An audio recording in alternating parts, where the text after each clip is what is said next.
السلام عليكم ورحمة الله تعالى وبركاته. مرحبا بكم إخواني الكرام في فيديو جديد من حلقات دورة ال HTML. في هذا الفيديو إن شاء الله سنتعرف على جميع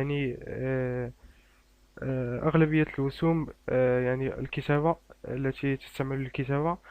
ف آه، يعني هناك العديد من الرسوم، فسنتعرف على وسمين. نبدأ مباشرة على بركة الله. في الحلقة السابقة تعرفنا على ال H ال H1 إلى ال H6 هنا. نقوم بحذف هذه الرسوم. ثم أول وسم وهو وسم ال P. تقوم بكتابة يعني علامة أكبر، ثم تقوم بقفلها هكذا. ولا تنسى أيضا قفل يعني وسم بهذا سلاش، ثم تقوم بكتابة نفس الوسم هنا. فلنكتب مباشرة و مثلا أي شيء نقوم بكتابته، مثلا HTML هكذا. فقط يمكن كتابة أي شيء، فقط يعني قمت بكتابة هذه فقط. نقوم بالحفظ، ثم كنترول R.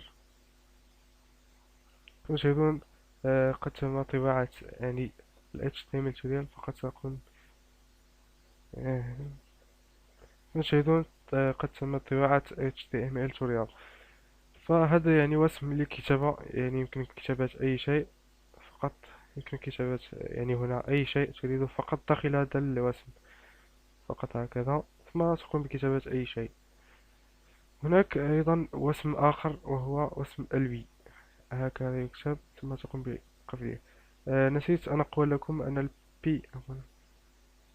البي هو اختصار ل باراجراف، يعني اختصار لكلمة باراجراف.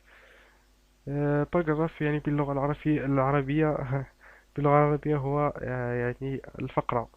من كتابة يعني أي شيء. نمر الآن إلى وسم البي، والذي هو يعني يعني اختصار لكلمة بولد. وباللغة العربية هو يعني خط غليظ، شيئا ما هكذا.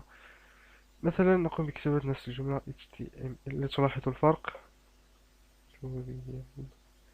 وكنترول اس، لاحظوا معي الفرق. لاحظوا أنكم بتجدون تم يعني تغليظ النص أو تكبيره قليلا.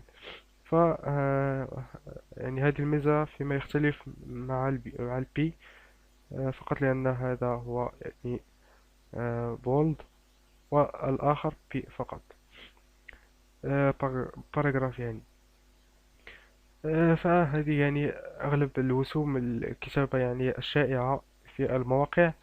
إلى هنا تنتهي حلقتنا لهذا اليوم. لا تنسوا الإعجاب بصفحتنا على الفيسبوك، والإعجاب بالفيديو والاشتراك بالقناة.